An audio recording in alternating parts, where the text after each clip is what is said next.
Okay well, तो इस lecture में हम बात करेंगे gonadotropins, basically follicle stimulating hormone and luteinising hormone को।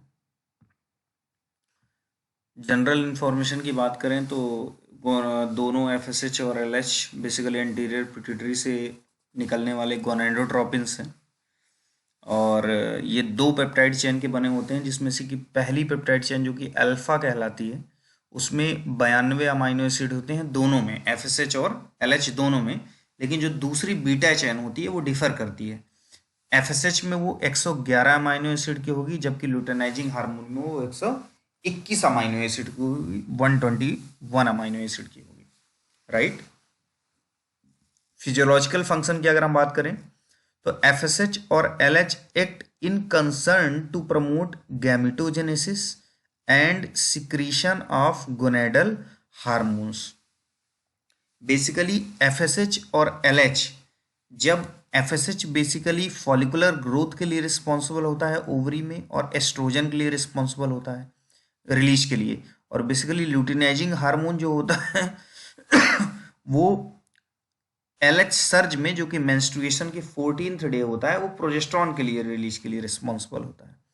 और गोनेडल हार्मोन्स एस्ट्रोजन, प्रोजेस्टेरॉन और टेस्टोस्टेरॉन मेल की अगर बात करें तो, और गैमेटोजेनेसिस मींस गैमीट्स की सिंथेसिस लाइक स्पर्म और ओवम की सिंथेसिस। तो FSH and LH act in concern to promote sperm and ovum synthesis, we can say gametogenesis and secretion of gonadal hormone which may be testosterone, estrogen and progesterone. FSH in female में follicular stimulating hormone क्या करता है, follicular growth करवाता है, development of ovum and secretion of estrogen. इसी point को दूसरे तरीके से कहा गया है। In the male it support spermatogenesis and has a trophic influence on seminiferous tubule। seminiferous tubules में स्टिमुलेट करता है और ये बेसिकली स्पर्म के सिंथेसिस को बढ़ाता है। कौन? Follicular stimulating hormone. उतना प्रोमिनेंट नहीं होता, लेकिन जो भी इसका एक्शन मेल में है वो बेसिकली स्पर्मेटोजेनेसिस की सिंथेसिस को प्रमोट करने के लिए है। Ovarian and testicular atrophy occurs in absence of FSH। Atrophy means like towards the deadness or towards the less vascularity। तो ओवेरियन और टेस्टिकुलर एट्रोफी होती है अगर फॉलिकुलर स्टिमुलेटिंग हार्मोन का एब्सेंस हो या प्लाज्मा में बहुत ही लो कंसंट्रेशन हो। Progesterone secretion occurs only under the influence of LH. Already हम इसको कह चुके हैं कि ल्यूटिनाइजिंग हार्मोन बेसिकली प्रोजेस्टेरॉन के रिलीज को प्रमोट करता है। In the male LH stimulate testosterone. यहाँ पे हम स्पर्मेटोजेनेसिस की बात कर रहे थे एफएसएच में, लेकिन जब एलएच की बात करेंगे तो टेस्टोस्टेरॉन के सिक्रीशन को प्रमोट करता है by the interstitial cell and is designated interstitial cell stimulating hormone. मतलब अगर कोई पूछता है कि इंटरस्टिशियल सेल को स्टिमुलेट करने वाला हार्मोन कौन है जो कि टेस्टोस्टेरॉन की सिंथेसिस करवाता है, तो भी आपका आंसर क्या जाएगा? Luteinizing hormone. Mid cycle LH surge. LH surge मतलब ल्यूटिनाइजिंग हार्मोन का ज्यादा रिलीज होता है उस समय वो किसको प्रमोट करता है? ओव्यूलेशन को। और बेसिकली एलएच सर्ज में कौन सा हार्मोन रिलीज होता है? प्रोजेस्टेरॉन। तो mid cycle LH surge is responsible for ovulation. Right. Next discuss करेंगे हम रेगुलेशन ऑफ सिक्रीशन का। तो बेसिकली जो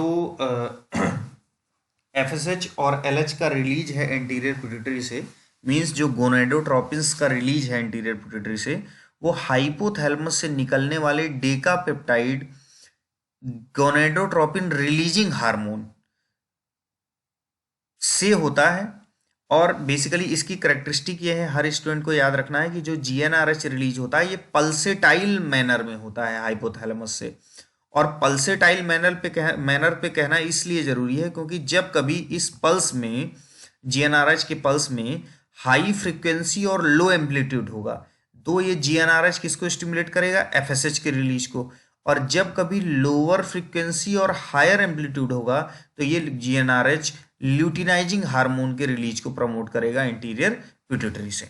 तो आपको ये बात बहुत जरूरी है, ये कहना कि GnRH is produced by the hypothalamus in a pulsatile form, right. अब हम बात करेंगे in addition there are other regulatory substance, इनके रिलीज को और सब्सटेंस भी कंट्रोल करते हैं, like inhibin a peptide from ovaries and testis. एक पेप्टाइड है जो कि रिलीज होता है ओवरीज और टेस्टिस से, और ये इनहिबिट करता है, selectively inhibit FSH release but not LH release. ये FSH के रिलीज को इनहिबिट करने वाला हार्मोन है या पेप्टाइड है जिसको हम इनहिबिन बोलते हैं, जो कि ओवरीज और टेस्टिस से रिलीज होता है। लेकिन ये किसको इनहिबिट नहीं करेगा? LH के रिलीज को, ल्यूटिनाइजिंग हार्मोन को। The gonadotropin secretions increase at puberty, puberty में ये इनका सिक्रीशन बढ़ जाता है सबसे ज़्यादा, higher in women in the man, normal चीज़ है। In man the level of FSH and LH remain practically constant, फिर भी LH का लेवल थोड़ा ज़्यादा होता है, टेस्टोस्टेरोन की सिंथेसिस करवाता है ये। While in menstruating women the fluctuate cyclically, cyclically का मतलब जो मेंस्ट्रुअल साइकिल के जो डेज हैं उसके accordingly, like towards the bleeding phase progesterone का रिलीज होता है, और बिफोर द ओव्यूलेशन एस्ट्रोजन का मेनली रिलीज होता है। एस्ट्रोजन मीन FSH को एस्ट्रोजन से रिलेट करेंगे और प्रोजेस्टेरॉन को LH से रिलेट करेंगे। ये एक गोनाडोट्रोपिन हार्मोन का रिलीज और रोल लिखा हुआ है मेल और फीमेल में, बेसिकली लाइक ये मेल का फीमेल का रिप्रेजेंटेशन है और ये मेल का रिप्रेजेंटेशन है।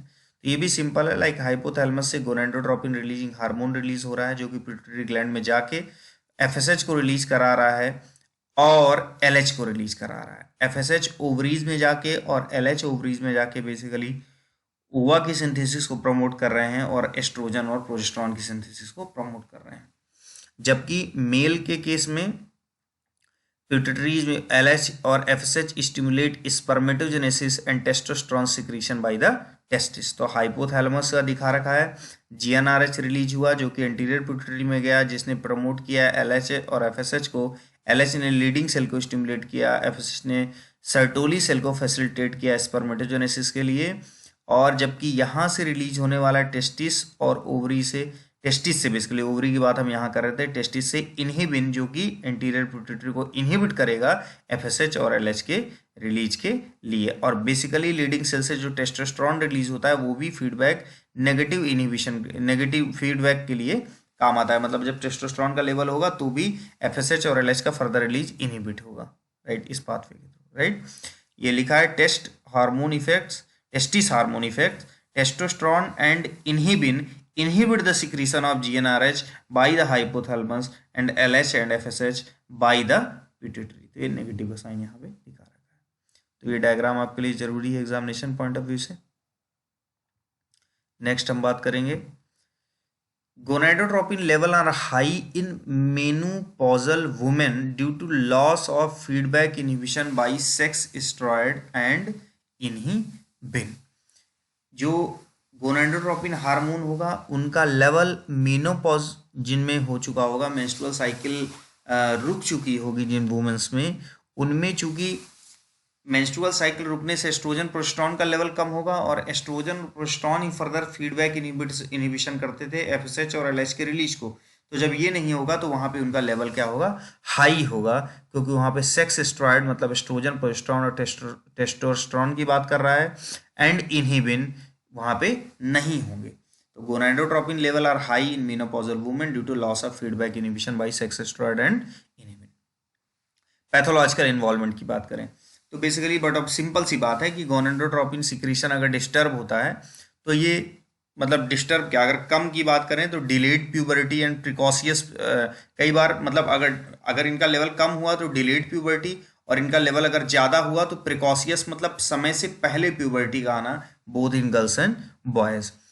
इनएडिक्वेट gonadotropin secretion results in amenorrhea and sterility in women, oligozoospermia, impotence and infertility in mens. Womens के केस में amenorrhea, absence of menstrual cycle या irregularity in menstrual cycle, sterility and oligozoospermia, sperm का count spermatogenesis को भी influence करते हैं। तो अगर इनएडिक्वेट सिक्रीशन हो रहा, कम हो रहा, तो ये oligozoospermia, importance and infertility in men में कॉज करते हैं। एक्सेस जीएनएच का सिक्रीशन बेसिकली ये रिस्पॉन्सिबल होता है एडल्ट वुमेन में पॉलीसिस्टिक ओवरीज के।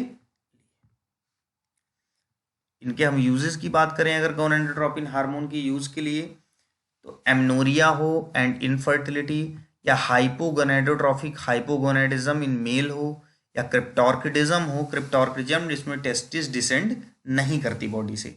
हाइपोगोनाडोट्रोफिक हाइपोगोनाडिज्म का मतलब है जिसमें गोनैड्स बेसिकली डेवलप ना हो। एमनोरिया और infertility in females and to aid in vitro fertilisation, ये सब में हम एफएसएच और एलएच का बेसिकली यूज करते हैं गोनाडोट्रोपिन हार्मोन का।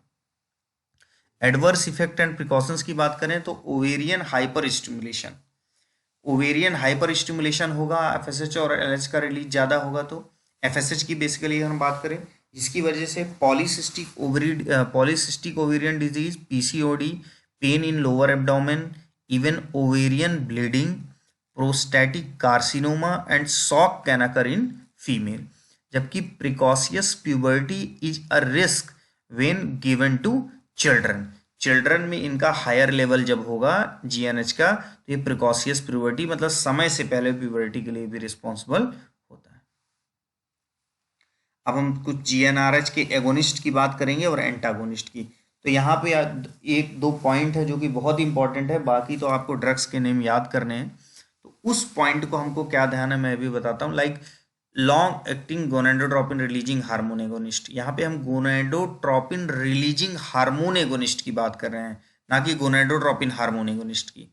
गोनाडोट्रोपिन रिलीजिंग हार्मोन एगोनिस्ट कहाँ से निकल रहा है? हाइपोथैलेमस से। बुसुरेलिन, गोसेरेलिन, ल्यूपोरोलाइड, लेप्यूरोलाइड, नेफारेलिन, डेस्लोरेलिन, ट्रिप्टोरेलिन 15 से 150 टाइम्स मोर पोटेंट होते हैं then natural GnRH and longer acting.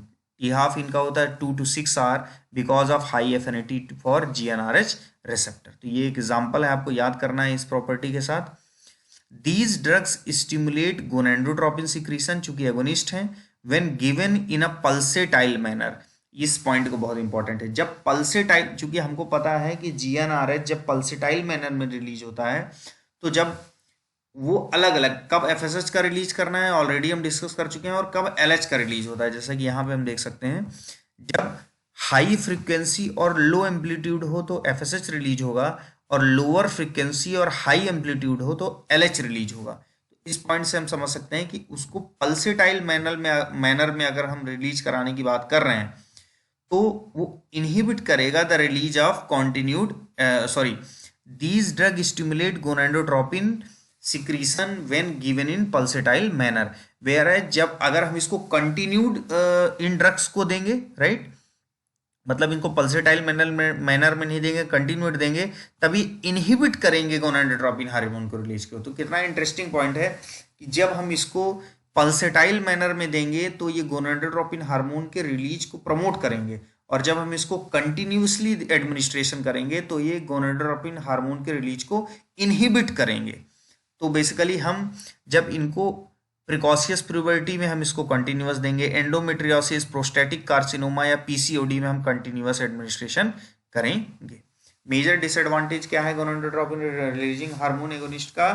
कि there is stimulation of GNH, flare up reaction and osteoporosis. तो ये एक पॉइंट को, ये बहुत सबसे मेन इंपॉर्टेंट पॉइंट है इसका। गोनाडोट्रोपिन रिलीजिंग हार्मोन एंटागोनिस्ट की अब हम बात करते हैं। Basically, the early gonadotropin releasing hormone antagonist had the limitation of producing reactions due to histamine release. gonadotropin releasing hormone antagonist जो हैं या पहले सबसे पहले डिस्कवर हुए, उनके साथ लिमिटेशन ये आने लगी कि उनमें हिस्टामिन, उनके एडमिनिस्ट्रेशन से बॉडी में हिस्टामिन का रिलीज होने लगा, और हिस्टामिन का रिलीज को भी वो मीन्स प्रमोट करते थे। और हिस्टामिन चूंकि एलर्जिक सब्सटेंस है, तो उसमें ये है कि लेटर जो growth gonadotropin releasing hormone antagonist synthesize किए गए like ganirelix and cetrorelix have low histamine releasing potential and are being clinically used as subcutaneous injection in a specialized center for inhibiting LH surge. LH surge को stimulate करते हैं, inhibit करते हैं during controlled ovarian stimulation in women undergoing in vitro fertilisation. In vitro fertilisation के लिए जो women basically ovum जो वो करती हैं, उसमें इनहिबिट करते हैं LH सर्च को, ताकि ओव्यूलेशन ना हो, कंट्रोल्ड ओव्यूलेशन हो। तो बेसिकली उसको कंट्रोल करने के लिए हम GnRH एंटागोनिस्ट को हम प्लान करते हैं। अब ये एक चार्ट है, इस चार्ट को आप लोग एग्जामिनेशन में जरूर बनाइए, क्योंकि इस पे गोनाडोट्रोपिन रिलीजिंग हार्मोन का एगोनिस्ट की बात कही गई है, और एगोनिस्ट को हम एक तरफ पल्सेटाइल मैनर पे दे रहे हैं, एक तरफ नॉन पल्सेटाइल। ऑलरेडी मैं कह चुका हूं, जब हम पल्सेटाइल मैनर पे देंगे तो हम हर 90 मिनट के बाद देंगे, और यहाँ डेली एडमिनिस्ट्रेशन की हम बात करेंगे, राइट। तो पल्सेटाइल मैनर में बेसिकली अगर हम क्या बात कर रहे हैं कि अगर पल्सेटाइल मैनर में देंगे तो GnH के सिक्रेशन को बढ़ाते हैं, सेक्स हार्मोन के रिलीज को बढ़ाते हैं, एस्ट्रोजन, प्रोजेस्टेरॉन और टेस्टोस्टेरॉन के रिलीज को बढ़ाते हैं। इट मीन्स ये किस में यूज होंगे? एनओवुलेटरी इनफर्टिलिटी एंड डिलेड प्यूबर्टी में। ये सिंपल सा कोरिलेट कर सकते हैं आप। अगर हम नॉन पल्सेटाइल मैनर पे दे रहे हैं, इट मीन्स हम क्या कर रहे हैं कि कंटिन्यूअस एडमिनिस्ट्रेशन कर रहे हैं। कंटिन्यूअस एडमिनिस्ट्रेशन से क्या होगा कि GnH का लेवल कम होगा, और GnH का लेवल कम होना इट मीन्स LH और FSH का लेवल कम होना, मीन्स एस्ट्रोजन, प्रोजेस्टेरॉन और टेस्टोस्टेरॉन का लेवल कम होना। तो बेसिकली ये कहाँ पर यूज होंगे? प्रोस्टैटिक कार्सिनोमा में, एंडोमेट्रियोसिस में, फिब्रियोइड्स में एंड प्रिकॉशियस प्यूबर्टी में। तो इसको भी आप आसानी से कोरिलेट कर सकते हो। एंटागोनिस्ट की हम बात करेंगे तो बट ऑब्वियस सी बात है, एंटागोनिस्ट मतलब जो है इसकी हम बात कर रहे हैं, राइट। तो एंटागोनिस्ट में हम किसकी बात कर रहे हैं? GnH के फंक्शन को रोकने की बात। तो LH और FSH का रिलीज कम होगा, एस्ट्रोजन, प्रोजेस्टेरॉन, टेस्टोस्टेरॉन की सिंथेसिस कम होगी, इसीलिए हम उसको यूज कर सकते हैं प्रोस्टैटिक कार्सिनोमा और एंडोमेट्रियोसिस के लिए। So this is all about prolactin and their pharmacology. Oh sorry, prolactin में कहाँ से बोल रहा हूँ, गोनाडोट्रोपिन्स, FSH एंड LH।